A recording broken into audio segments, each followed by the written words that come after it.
I've spent the better part of my life chasing stories that sit somewhere between fact and nightmare, the kind people whisper about in bars or type in the late-night forums when they think no one's reading. And it takes a lot to genuinely unsettle me anymore. But what I found buried in Moscow's northern district still crawls under my skin, even now, years later. It started with a rumor about a place locals called the Javelina Hospital, an abandoned medical complex that was supposed to be the pride of Soviet healthcare, but instead became a stain the city tried to erase. The first time I saw a photo of it, the building didn't look haunted in the Hollywood sense. It looked wrong in a way that felt mathematical, like whoever designed it had misunderstood what makes human beings comfortable in a space. 10 stories of concrete built in a brutalist star shape, windows like black eyes, hallways that went nowhere. It was finished enough to cast shadows, but never complete enough to hold life, and for decades it rotted on the outskirts of Moscow, drawing the curious and the damned in equal measure. I didn't believe half the stories until I met the retired police sergeant who'd worked the desk in the nearby precinct during the mid-1980s. He told me about the night an old woman came in after dark, trembling and polite, asking for help finding her missing dog. He said he barely looked up from his paper, that it was cold out and she looked lost, but he didn't have time for nonsense about a pet. Then she mentioned the name, Javelina Hospital, and he finally met her eyes. He told her no one should go near that place, that the structure was dangerous, that people went missing there, and he meant it literally, but she didn't listen.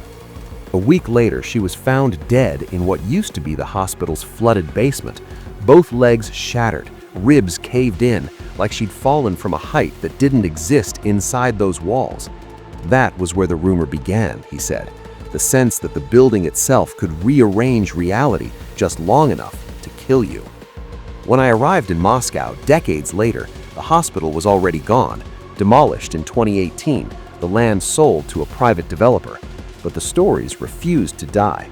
People still spoke of lights moving behind the dust screens during demolition, of figures seen on the night the final walls came down. Every cab driver had a version. Every cop who'd worked in the district had a memory they'd rather forget. I wanted to know how an unfinished hospital could leave such a scar, so I went looking backwards through archives, old construction records, and forgotten newspaper clippings. In 1978, the city council had approved plans for a modern healthcare facility to serve the northern districts, a structure designed to house 1,300 patients. The architect's drawings were ambitious, almost utopian, a star-shaped layout meant to symbolize progress and the reach of Soviet medicine. But from the beginning, there were whispers among engineers that the site was wrong, that the soil was soft, the water table too high, and worse, that the ground itself had history. Before the hospital, there'd been a cemetery there, closed in the 1960s and supposedly cleared, though everyone admitted the exhumations were rushed. The project went forward anyway because politics demanded progress, and by the summer of 1980, concrete was rising fast. Then came the floods. Basements filled with water that pumps couldn't clear, walls cracked, budgets vanished. 2 years later, construction halted for good. The shell was left standing, half-finished, windows punched out to let wind scream through empty halls. That was the beginning of Javelina's second life. By the late 80s, it had become a refuge for drunks, the homeless, teenagers looking for a place to scare each other. The police were called constantly. Assaults, disappearances, strange fires that seemed to start and stop without cause. When I interviewed locals who'd grown up nearby, they all said the same thing. You didn't go inside after dark, not unless you wanted something bad to follow you home. One man told me about hearing chanting from the basement on winter nights, voices echoing up through the elevator shafts. Another swore he saw dogs wandering in and out, mangy strays that never barked. And then one day, dozens of carcasses were found there, tied and mutilated. That discovery, they said, belonged to the same old woman who went missing. She'd gone looking for her pet and stumbled into something she shouldn't have seen. The autopsy report, what little I could verify, mentioned massive blunt force trauma inconsistent with a simple fall. The official explanation blamed a collapse of unstable flooring, but the sergeant's eyes told a different story. He said that he'd been on the recovery detail, that her body was lying in a flooded pit with no open ceiling above it, and that even seasoned officers refused to go back after that night. As years passed, the building turned into an urban legend. Kids dared each other to spend the night inside. A few didn't come back. I found references in police logs to unidentified remains discovered there in 1989, 1993, and 1996, all written off as transients. Then came the rumors of a cult, the Namatosta sect, they called it. In the mid-1990s, neighbors started reporting flickering lights deep in the basement tunnels, shadows moving behind broken windows. Someone claimed they found symbols painted in red across the concrete walls, circles and triangles drawn with something thicker than paint. The police raided the site more than once, but the reports disappeared into bureaucracy. What survived were the stories that a special Oman unit, Russia's paramilitary police, finally went in one winter night, sealing exits, driving whoever was down there into the flooded lower floors, and no one came out. Some say the cultists drowned. Others whisper that they were left there on purpose, entombed beneath the water. No bodies were ever recovered. I wanted to dismiss it all as folklore until I met the mother of a boy named Alexei Krishkin, known to his friends as Edge. She was small, nervous, chain-smoking in her kitchen while I recorded. Her son had gone missing in 2005 after leaving a note saying he was tired, that he wanted peace. The police traced him to the Javelina site because his friends said he used to go there to think. They found his backpack on the 8th floor, right by the elevator shaft, and everyone assumed he'd jumped. But when officers reached the bottom, there was nothing, no body, just debris. Hours later, they found him 2 floors above in a sealed room with no direct access from the shaft. His legs were shattered, his spine crushed, like he'd fallen from a great height, but somehow landed in a place no fall could reach. I tracked down one of the responding officers. He wouldn't go on record, but he told me quietly that the boy's blood was pooled in a pattern, as if something had dragged him there after death. After Alexei's funeral, his friends held a vigil inside the hospital, painting murals in the room where he'd been found. Not long after, the sightings began. Teenagers sneaking in at night started describing a tall, pale figure that glowed faintly in the dark. It moved without sound, walked through walls, and vanished when approached. Every description matched Alexei's build. Some said it wasn't hostile, it just watched. Others swore it followed them home. By the 2000s, the police had fenced the entire perimeter, but the legend was unstoppable. I interviewed demolition workers who said their equipment malfunctioned whenever they touched the basement levels, as if the machines refused to cut through certain sections of concrete. One said he heard voices through his headset, Russian words spoken backwards, soft and rhythmic. Another claimed to see hands pressing against the inside of a wall that was about to be torn down. All of them agreed on one thing: they were glad when it was finally over. In 2018, the wrecking crews flattened the remains of Javelina Hospital. Within a month, the ground was cleared and developers moved in to build luxury apartments. But when I visited the site, standing where the main entrance used to be, the air still felt wrong, thick, charged, as if the soil remembered. Locals told me that on certain nights, you can still see a single light moving beneath the ground where the basement once was, and stray dogs avoid the area completely. I thought the stories would stop once the building was gone, but in truth, that was when they began to spread farther, carried by construction workers, cab drivers, even city officials who'd been too young to remember the original project but had heard the whispers from their parents. I went digging for blueprints in the city archives, trying to trace how a hospital that never opened could leave behind so many dead. The documents were scattered and incomplete, but what I did find was strange. Several revisions to the original floor plan had been made during construction, all focused on the lower levels. Rooms were added, corridors redirected, sub-basements reinforced far beyond what medical storage would ever require. It was as if someone expected the hospital to need bunkers rather than wards. One engineer I tracked down, an old man living outside Tver, told me in a voice gone thin with age that they'd been ordered to keep pouring concrete even when the ground shifted, to seal everything underneath. When I asked what everything meant, he only shook his head and said, "They told us it used to be a burial ground. Maybe we buried it twice." That line stayed with me. I flew home, but the story wouldn't let go. For months, I kept replaying the fragments: the old woman, the broken-legged fall, the missing boy, the cult, the water. There was a pattern there, something circular, and I had the feeling that whatever started under that hospital never really ended. I returned to Moscow the next winter to meet a journalist named Pavel who'd covered the demolitions in 2018. He claimed that several of the men operating the heavy machinery had refused to go near one particular section, the North Wing, where the pediatric ward would have been if the hospital had opened. They said the ground was soft there, that their tracks sank even when the soil was frozen, and one excavator operator swore he saw bubbles rising from a pit that had been dry the day before. Pavel showed me photos taken just before the final teardown, long, narrow impressions in the snow leading away from the pit, like footprints that suddenly stopped halfway across the lot. No one ever explained them. When I asked him what he believed happened, he gave me a look that was half pity, half warning. There are places built on mistakes, and there are places built on promises. Javelina was both. He told me the site had been quietly purchased by a development firm connected to several government officials, and that soon after the sale, all the physical records of the hospital's construction vanished from public archives. The timing felt deliberate, as if someone wanted to erase not just the building, but the memory of it. Still, memories cling to people more stubbornly than to concrete. I visited a housing block across the river where some of the first-generation residents had watched the hospital rise and fall. A retired nurse named Irina invited me in and told me she used to walk her son past the construction site on her way to work.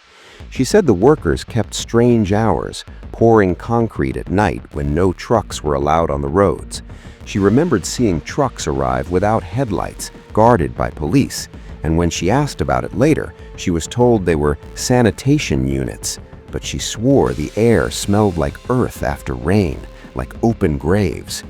Years later, when her son was a teenager, he snuck into the abandoned building with friends. He came home pale and shaking, wouldn't speak for 2 days, and when he finally did, all he said was, "They were listening to us." Irina pressed him to explain, but he refused. 2 months later, he enlisted in the army and died during basic training. She said she'd spent decades wondering if something inside that building had marked him, called him toward death, the way a magnet calls iron. I started noticing a theme. Every person connected to Javelina spoke of sound. The engineer mentioned rumbling from the ground. The police described voices echoing through empty halls. Irina's son said they were listening. Even demolition workers reported hearing whispers through their equipment. I managed to obtain an old VHS tape recorded by a group of urban explorers in 2003. Grainy footage that made my stomach twist. The group of 4 entered through a broken window, laughing, their flashlight beams slicing through dust. For 15 minutes, nothing happened except graffiti and nervous jokes, and then one of them said, "Do you hear that?" The camera swung toward a dark corridor, picking up a low hum like a generator. They followed it down 2 flights of stairs to a half-flooded basement. The sound grew louder, rhythmic, almost like breathing. Then, in the water's reflection, a shape moved behind them, tall, pale, too thin to be human. The cameraman screamed, the frame jolted, and the tape ended in static. 3 of the explorers later posted online about the experience, claiming they'd been attacked by squatters. The 4th never responded. His body was found weeks later near the river, drowned. His lungs contained not river water, but the same chemical mix used in industrial coolant, exactly what had filled the hospital's sub-basements. By now, the line between evidence and myth was paper-thin, but the more I dug, the more the city seemed to push back. My hotel room phone would ring once every night around 3 a.m., no one on the line. My emails to city offices bounced back with blank replies. One evening, leaving the archives, I noticed a man following me through the snow, not close enough to confront, but always in sight, wearing a construction worker's jacket that looked decades old. When I finally turned to face him, he simply stepped backwards into the shadows and was gone. Maybe paranoia, maybe not. Still, the further I went, the more I felt what everyone else described, that the hospital had absorbed the fear of every person who'd ever entered it, and even demolished, it could still reach out through memory. There was one last lead, a rumor of a police report filed right before the demolition, detailing a final discovery inside the building. The file wasn't public, but Pavo managed to find someone who'd seen it. The report described a chamber below the lowest basement, reached through a collapsed stairwell. Inside were rows of old hospital beds arranged in a circle around a flooded pit. On the beds lay mannequins dressed in patient gowns, but beneath the plastic shells were bones, human bones. The official conclusion called it an art installation left by trespassers. No one believed that. I left Moscow soon after, drained, half convinced I'd chased nothing but ghosts of bureaucracy and rumor. But a month later, back in the States, I received a package with no return address. Inside was a flash drive labeled O. The files contained photographs, dozens of them, clearly taken during demolition. In one, the excavator bucket had torn through a slab of concrete to reveal what looked like a stairway leading down, still dry amid the mud. In another, workers stood frozen around a hole where faint light reflected off water far below. The final image showed the same area after the next day's work, completely filled in, concrete poured over. I don't know who sent it or why. I uploaded the metadata. The GPS tags placed the photos exactly where the north wing once stood. That's when I remembered Pavel's story about the footprints in the snow that stopped halfway across the lot. I zoomed in on the first image, adjusted the exposure, and there they were, footprints leading from the edge of the pit towards the camera, too large to be human, each one slightly deeper than the last, as if whatever made them was climbing out. I stared at those prints on my screen until dawn, trying to convince myself they were tricks of light, distortions from the rubble, anything that made rational sense. But something about their symmetry, the deliberate spacing, the way they angled toward the lens felt intentional, like whoever or whatever had left them wanted to be seen. The next week, I contacted Pavel again, but his number was disconnected, and every email I sent bounced back. A colleague in Moscow told me he'd moved out of the city suddenly, leaving behind his apartment and all his equipment. No forwarding address, no explanation. That was when I began to suspect that the Hovelina story wasn't finished, that maybe erasing the building had only pushed whatever haunted it into the open. I started tracing deaths in the district after 2018. Construction workers, security guards, anyone connected to the redevelopment project, and patterns emerged. 3 men on the same crew died in separate accidents within months, one electrocuted by a line that wasn't live, another who fell from a second-floor scaffold but was found with injuries more consistent with a 20-foot drop, and a third who disappeared entirely, his body never recovered. Official reports listed unrelated causes, but every eyewitness mentioned 2 things: a sudden smell of stagnant water and the sense that the ground moved underfoot just before each incident. When I flew back to Moscow that spring, the apartment towers were half-finished, glass gleaming where concrete rot once stood, but locals still called the lot the old hospital. I rented a room overlooking the site and spent nights watching. Around 2 or 3 a.m., when traffic died and the air froze solid, I'd see the floodlights flicker, one after another, in a slow sequence that felt like breathing. One night, I filmed it, counting the rhythm, 7 seconds between each pulse, then stillness, then 7 again. I thought maybe it was electrical interference, until the sequence repeated even after the power crew shut off the grid for maintenance. Whatever it was, drew energy from something deeper than cables. I began interviewing residents of the new towers, pretending to be a reporter covering urban redevelopment. One woman on the 9th floor said her son refused to sleep in his room because he heard the elevator without people. She showed me her security footage, the building's service lift descending at 2:13 a.m. with no call logged, doors opening to an empty hallway, faint wet footprints leading out, then nothing. Another tenant claimed she saw a man in hospital scrubs standing in the lobby mirror, though no one was behind her. At first, I assumed these were mass delusions fed by gossip, but then I visited the basement parking level. In the corner, behind a row of pipes, the concrete was damp, not from leaks, but from inside the wall. It smelled like old metal and pond water. When I pressed my ear against it, I swear I heard faint rhythmic knocks, like heartbeats buried in cement. Back in my hotel, I tried to sleep, but dreamed of corridors stretching forever, lined with hospital beds filled with water instead of patients. In the dream, I was walking toward a light that pulsed every 7 seconds, and each time it flared, the beds were closer, the figures inside sitting up just enough to watch me pass. I woke gasping, sheets soaked, as though I'd been underwater. That morning, the hotel manager told me the power had flickered overnight, only in my room. I packed and moved to another district, but even miles away, the sense of pressure followed, a low hum beneath the city's normal noise.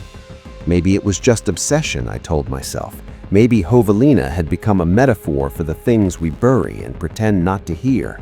But denial only works until evidence crawls back into daylight.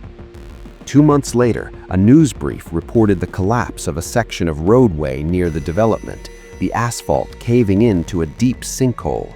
Witnesses described water boiling up from below, though pipes in that area were dry. The hole measured 20 feet across, and directly beneath it, emergency crews found fragments of reinforced concrete bearing faded Cyrillic letters, OVELINA.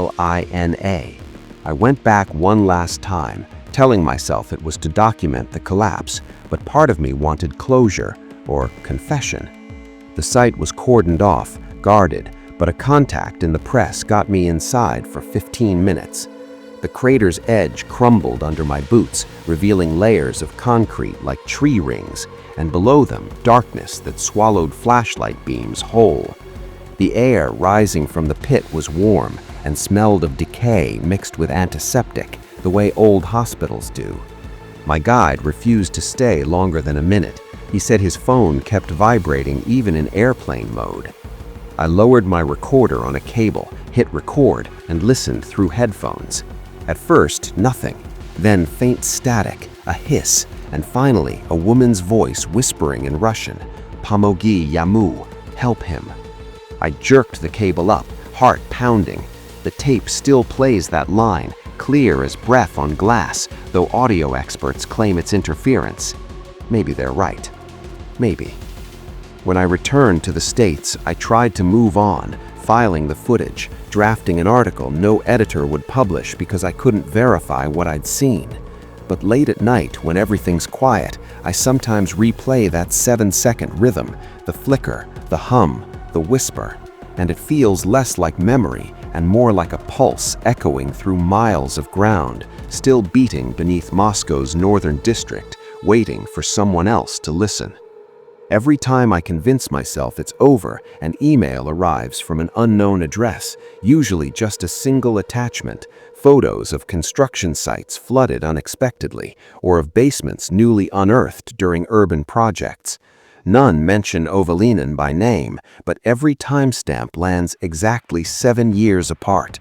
1985, 1992, 1999, 2006, 2013, 2020. Each image shows the same detail in the background, a figure too tall for its surroundings, standing ankle-deep in water, watching whoever took the shot. Sometimes I tell myself that stories like this are how cities remember what they've tried to forget, that the mind invents patterns to make sense of random tragedy. But then I look at the evidence, scattered across decades, photographs, transcripts, death certificates, whispers, and the coincidences line up too neatly to ignore.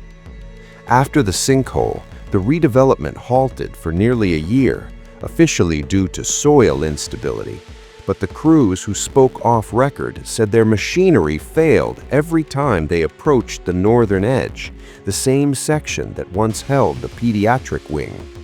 One man told me he watched a drill bit snap clean in half without striking anything, as though the metal had met invisible resistance. Another said he found his boots soaked each morning, even when no rain had fallen, puddles forming beneath his locker. When I asked what the foreman thought, he laughed bitterly and said they just poured more concrete, as if you can bury water deeper than it already sits. I tried to leave the story again, to let it die under bureaucracy and progress, but the city had other plans. In 2022, a short local news segment aired for less than 24 hours before being pulled. Footage of municipal divers investigating a burst drainage line near the Licoborca River. For a few seconds before the cut, the camera panned across a submerged wall etched with Cyrillic letters and a faint red cross beneath them. Someone online saved the clip before it vanished. I watched it frame by frame, and there, drifting just behind the diver's lights, was the outline of a door, half open, water pouring out like breath. That was the moment I realized the Javelina Hospital had never really been demolished. The building above ground was only its face, and the rest of it, the part that mattered, had always been underground, stretching farther than anyone planned. I reached out to the engineer in Tver again, but his daughter answered and said her father had passed away. When I asked about his papers, she hesitated, then mentioned a box he kept labeled North Tunnels. She mailed it weeks later. Inside were sketches in pencil, maps of corridors descending in spirals, annotations in shaky handwriting, sound increasing, temperature rises, do not open third gate. One page bore a smeared fingerprint I couldn't identify, pressed over the words, "They are not alone." I scanned everything, logged it away, and tried to forget, but every attempt only pulled me deeper. My phone began recording by itself at night. Playback revealed muffled water noises and the same 7-second pulse. Once, half asleep, I thought I heard the old woman's voice again, the one from the tape whispering, "Help him." Only this time it was followed by another, younger male voice, repeating, "Come down." Last autumn, I returned to Moscow one final time, chasing closure like an addict chases the next fix. The redevelopment was finished, glass towers reflecting the gray river, cafes on the ground floor, playgrounds where the main entrance once stood. I walked among families and commuters who had no idea they were standing over a mausoleum of failed ambition. As dusk fell, I slipped through a service gate left ajar and descended the stairwell to the underground parking. The air grew colder with each step, and that same metallic odor met me halfway down. In the far corner, condensation streamed down a wall that vibrated faintly to a rhythm only I seemed to feel. I pressed my recorder against it and listened. A single beat every 7 seconds, steady, patient, alive. When I looked up, the light overhead flickered, and in that strobing half-dark, I saw movement in the reflection of a car window. Figures, dozens of them, standing just beyond the line of sight, their outlines rippling like shapes beneath water. I blinked, and they were gone, leaving only wet footprints leading back toward the wall. I followed until my hand touched the concrete. It was warm, almost pulsing. The hum rose, not loud, but low enough to shake my chest, and I realized with sudden clarity that if I stayed another second, I'd step through that wall and never come back. I turned and ran, the rhythm following me up the ramp, echoing against the new steel and glass, as if the hospital itself were breathing again. I left Moscow the next morning, swearing I was done. Yet even now, years later, I catch that cadence in unexpected places. The buzz of fluorescent lights in airport terminals, the slow blink of a faulty street lamp outside my apartment, the throb of blood in my ears when the world falls quiet. Sometimes I dream of standing at the edge of a black pool while faint shapes move below the surface, waiting for me to lean closer. I wake to find damp footprints across the floor, leading toward the door, fading before dawn. Maybe it's imagination, maybe it's the weight of every story I've ever told. But deep down, I know that Javelina never needed its building to exist. It lives in circuits and memories, in the water running beneath every city, in the spaces we fill with noise so we don't hear what's still knocking from below. And if you ever find yourself in Moscow, near the new towers north of the river, and you feel the ground tremble every 7 seconds, don't stop to listen, just keep walking.